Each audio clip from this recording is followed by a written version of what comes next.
ጋሽዬና አብርሽ ተገናኙ። ጋሽዬ አብርሽን በማግኘታቸው እጅግ ደስ አላቸው። ጋሽዬ አለቀሱ። አብርሽን ይዘውት ወደ ጸበል ወሰዱት። አብርሽ ደህና እየሆነ እያገገመ እንደሆነ መረጃ ደረሰ። ሰላማችሁ በያላችሁበት ብዝት ይበልልኝ። የተወደዳችሁ ውድ ቤተሰቦቼ እንደምን አላችሁ?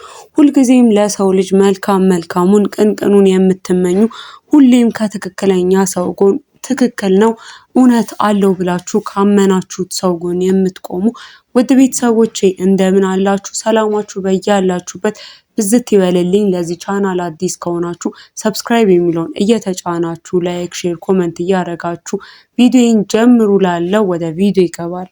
እንግዲህ ከሰሞኑ ሁላችንም እንደተመለከትነው የአብርሽ ሁኔታ ብዙዎቻችንን እጅግ አሳዝኖ እንዲሁም ደግሞ አስጨንቆ እንደከረመ ይታወቃል። አብርሽ እንግዲህ ጸባዩ በዚህ ልክ ጸባዩ ብቻ ሳይሆን ማንነቱ በሙሉ እንደዚህ መቀየሩ ቤተሰቡን በተለይ እጅግ እንዳስጨነቀ እንግዲህ ከዛም በኋላም ደግሞ ቡዜና የአብርሽ ታላቅ ወንድም ዳዊት አንድ ላይ ሆነው አብርሽን ከሩታም ከሄርሜላም ራቅ ማለት አለብክ፣ ብቻህን ነው መሆን ያለብክ። አሁን ላይ አንተ ለራስክ ጊዜ ሰተክ ራስክን ማስታመም ነው ያለብህ። ምክንያቱም ከሁለቱም ጋር ስትሆን አንተ ራስህ እየተጨነክ ነው።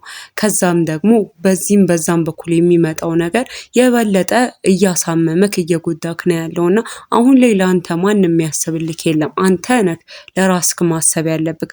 አንተ ለራስክ ማሰብ የማትችል ከሆነ ሁለቱም አንተ ከነሱ ጋር እንድትሆን ነው እንጂ የሚፈልጉት ሌላ አንተ ጤና እየተጨነቀ ያለ ሰው የለም ብለው እንግዲህ ቡዜና ዳዊት አብረውት ሆነው አብርሽን ሲመክሩት አይተን ነበር። ከዛ በኋላ እንግዲህ ይዘውት ወደ አባቱ ቤት ከጋሽዬ ጋር እንደተገናኙ ጋሽዬ እንግዲህ በጣም እንዳዘኑ እንዲሁም ደግሞ በቃ ከሩታም በጣም የማይጠብቁት ነገር እንደሆነ ሩታንም ጭምር እንደወቀሷት በዚህ ልክ ልጄ እንደዚህ እስኪሆን ድረስ የማላቀውን ልጅ እስክታመጡልኝ ድረስ እቤቴ እኔ ከዚህ በፊት ስልከው ሳቀው እንደዚህ አይነት ሰው አልነበረም አብርሽ፣ እንዴት በዚህ ልክ እንዲህ እስኪሆን ድረስ ጸጥ ትሉታላችሁ ብለው ከራሱ ከወንድሙ ከልጆቻቸው ጋር ጭምር እንደተጣሉ እንዲሁም ደግሞ አብርሽ እኮ አሁን ላይ የሚያስፈልገው ቤተሰብ ነው፣ ሰው ነው የሚያስፈልገው።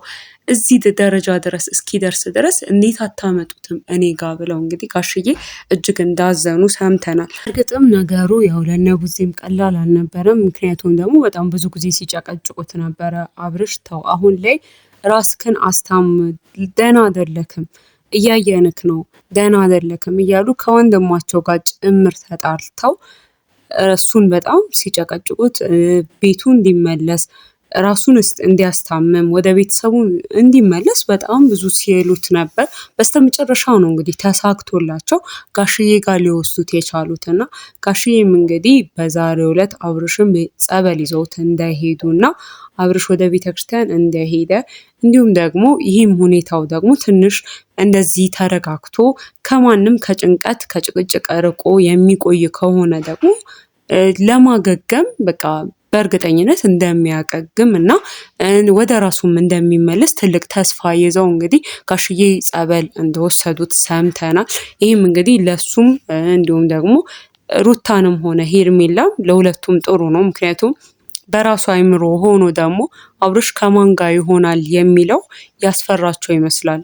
ሩታም በዚህ በኩል ያስፈራት ይመስላል፣ ሄርሜላም እንደዛው። ምክንያቱም እሱ አሁን ላይ እንደዚሁ እንዳለ አብሯት እንዲቀጥል በጣም ብዙ ስትፈልግ ነበር እና አሁን ደህና ሆኖ እስኪ ማንን ይመርጣል ከማን ጋር ይሆናል የሚለው ደግሞ ሌላ ጥያቄ ነው። እንግዲህ ጋሽዬ አሁን ላይ ከሩታ ጋር በራሱ እጅግ በጣም ነው የተቀያየሙት። ምክንያቱም ደግሞ እንደዚህ እስኪሆን ከማንም በላይ ባለቤቱ ነበረች እና ከማንም በላይ እኮ እሷ ታውቀዋለች። ጸባዩ ሲቀየር ባል የሚስቷን ሚስት ደግሞ የባሉን ጸባይ በደንብ ያውቃል። እና አሁን ላይ እሷ የእሱን ጸባይ ሳታውቀው ቀርታ ነው ወይ? እንዴት ይሄንን ሰው ይሄን እንደዚህ በድን ሆኖ ሂድ ሲባል እየሄደ እና ሲባል ደግሞ እየመጣ እንዴት ብላ ነው አይ እሱ ደህና ነው እያለች ያለችው? እንዴት ብላ ነው? እንዴት ደህና ነው ትላለች? ጤነኛ ነው ብላ ከሷ ጋር እንዲሆን እንዴት ታደርጓለች? ምንድነው ያለው ነገር ብለው እነ ዴቫን ራሱ በቃ ሩታን አገናኙኝ ከሩታ ጋር ማውራት አለብን ብለው እንግዲህ ጋሽዬ እጅግ አዝነውባታል፣ ሩታም ላይ ጭምር። ምክንያቱም ደግሞ ሩታ አሁን ላይ ሰውም እንግዲህ በውስጥ መስመርም የሚሰጡን ሀሳብ ምንድነው? አሁን ላይ ሩታ ምን አብርሽ እንደተለወጠ ሳታቀርታ አይደለም። ይህን ነገር መደበቋ ነው እሷን ተጠርጣሪም ጥፋተኛ የሚያስባላት። ምክንያቱም ደህና ነው ማለት ቤተሰቦቹ ሳይቀሩ የሩቅ ሰው ማንም ሌላው ቀርቶ ዘመዶቹ ቀርቶ አድናቂዎቹ ከሩቅ ያሉት ሰዎች ራሱ የሚወዱት ሰዎች ራሱ ከሩቅ አይተውት አይ አብርሽ ደህና አይደለም እያሉ እሷ ግን አብራው ሆና አብርሽ አይ ደህና ነው ከኔ ጋር ነው የሚሆነው ደህና ነው ማለቷ መኪና እስከማይነዳ ድረስ ብቻውን እስከማይንቀሳቀስ ድረስ ከዛ ደግሞ እንደ ሕፃን ልጅ ጠፋ ተብሎ የሚፈለግ እንደዚህ አይነት ሰው እስኪሆን ድረስ ምንም በራሱ የማይወስን በቃ እንደዚህ ድንዝዝ እንዳለ እንደዚህ አይነት ሰው ይዛ ደህና ነው ማለቷ ነው በጣም ብዙዎችን ግራ ያጋባቸው። ምንም በጤነኛ አይምሮ እንኳን ቢታሰብ ሩታ እንደዚህ ስትል ነው ሰው ሩታንም የሚወዷትም ሰዎች ከሩታ ጎንም የነበሩ ሰዎች አይ ይሄ ነገር ሩታ የምታውቀው ነገር አላት ያስባላቸው አብርሽ እንደዚህ ሆኖ እሷ ጸጥ ማለቷ ነው። እና እንግዲህ ይህን ነው ጋሽዬንም ደግሞ እጅግ ያስቆጣቸው ያሳዘናቸውም ነገር ደግሞ ይሄ ነው። ያው እንግዲህ አሁን ላይ ከቤተሰቦቹ ጋር መሆኑ ከሚወዱትና ጤናውን ብቻ ከሚያስቀድሙ ሌላ ከሱ ምንም የማይፈልጉ ሰዎች ዙሪያ ስላለ ያው ደህና ይሆናል ይሻለዋል። በእርግጠኝነትም ደግሞ ደህና ሆኖ ተመልሶ እናገኘዋለን። ምክንያቱም ደግሞ አሁን ላይ አብርሽ በቃ የሚያስፈልገው ነገር ሰላምና ከጭንቀት መራቅ ነው።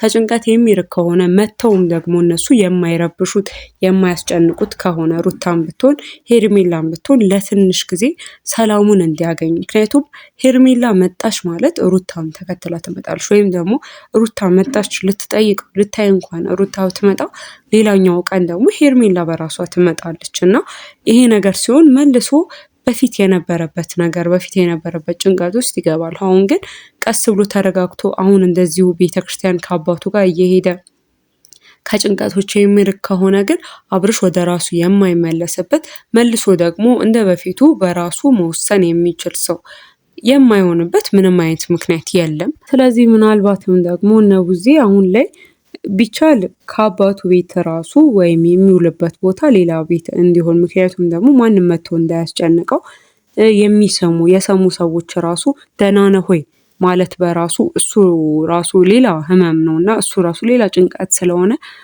ከሁሉ ነገር ትንሽ ገለል ብለው እንዲቆዩ ቢደረግ የሚል ደግሞ ኮመንቶችም ከውስጥ ደርሰውናል። እንግዲህ እኛም ያው የሰማነውን ያየነውን ሰብሰብ አድርገን ወደ እናንተ ይዘንላችሁ ቀረብን። እስካሁን ቤተሰብ ካልሆናችሁ ሰብስክራይብ የሚለውን እየተጫናችሁ የቻናሌ ቤተሰብ ሆኑ። ቻናሌን እርዱኝ፣ ደግፉኝ፣ እኔንም አበረታቱኝ። ላይክ፣ ሼር፣ ኮሜንት ማድረግ አይረሳ። ሰላማችሁ በያላችሁበት ብዝት ይበልልኝ። ሰላም ቆዩ።